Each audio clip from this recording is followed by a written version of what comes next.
All right, what's up, guys? Jackson Abe here today, and today we're going to talk about muscle protein synthesis.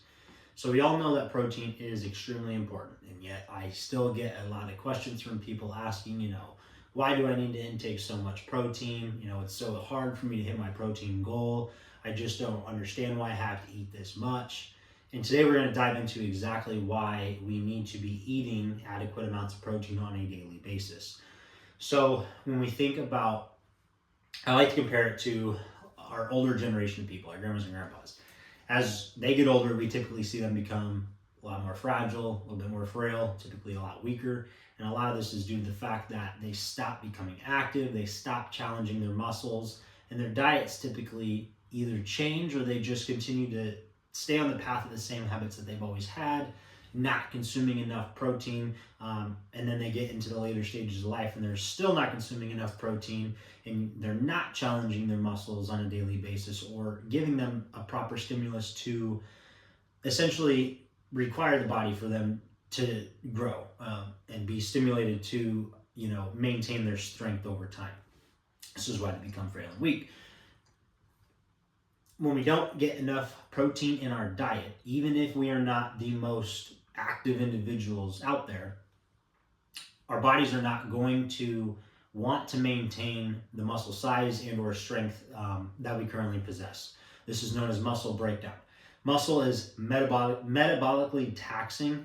It requires the most amount of energy of our body and the processes within that to synthesize protein and break it down to extract the amino acids from the proteins that we're putting in our body, get it into our bloodstream so that it can be synthesized in our muscle, which is known as muscle protein synthesization. This is a process of muscle building, which could also be known as repair, maintenance, and growth process, or muscular hypertrophy.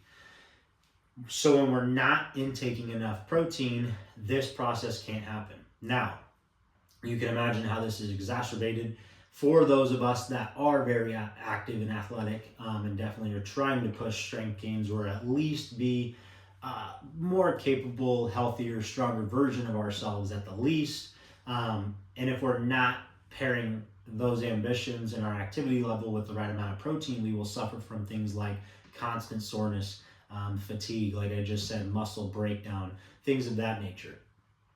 Protein is highly important because as soon as there is not an influx of amino acids in the body, or in the bloodstream, our muscles immediately go into muscle breakdown mode because they are just so metabolically taxing to maintain if the amino acids are not present. The carbohydrates and fats in our bodies just cannot do the job necessary to keep the muscles afloat. This is why, again, you see a lot of people that have no problem consuming carbohydrates and fats, especially as they age, but they become frail and weak because they're just simply not consuming enough protein, but really any, if I'm being completely honest. And so this is why consuming enough protein, whether you're a highly active individual or not, is very beneficial.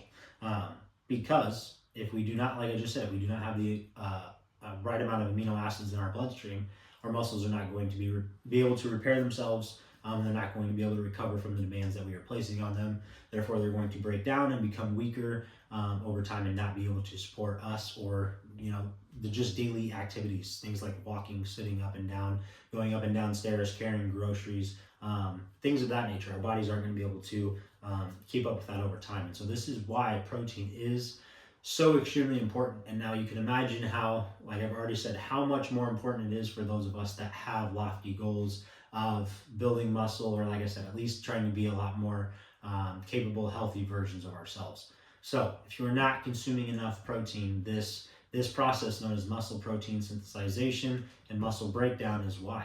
The MPS can only occur when amino acids are readily available in the bloodstream. This means that you need to be consuming protein different times of the day, consistently on a 7-day basis. This is not a 5-day process where you can just fuck off for 2 days. This isn't a 4-day process. This is a 7-day-a-week, 365-day-a-year process that you need to be doing year in and year out. You don't just eat enough protein in your 30s and you're good to go for your 40s, 50s, and 60s. That's not how this shit works. It's a daily thing. If you're not doing this on a day-to-day basis, a year-to-year basis, your muscles are going to break down over time. You're going to suffer from chronic soreness, chronic fatigue, a lot a lot more issues. I just don't even want to get into all of them. So make sure that you eat your protein. If you're not eating your protein, you will suffer the consequences, somewhat short term, but definitely long term. And so, if you need help with this, reach out to someone that can help. I myself am someone that can help with this issue. When I write diets for people, this is a very, very prominent focus is ensuring adequate protein intake. Because like I said, if it's not there, even for those of us that aren't extremely active, but we just want to be able to do day-to-day activities and move our bodies, freely without any limitations. Protein needs to be at the forefront of your mind, but also at the forefront of your nutrition plan on a daily basis.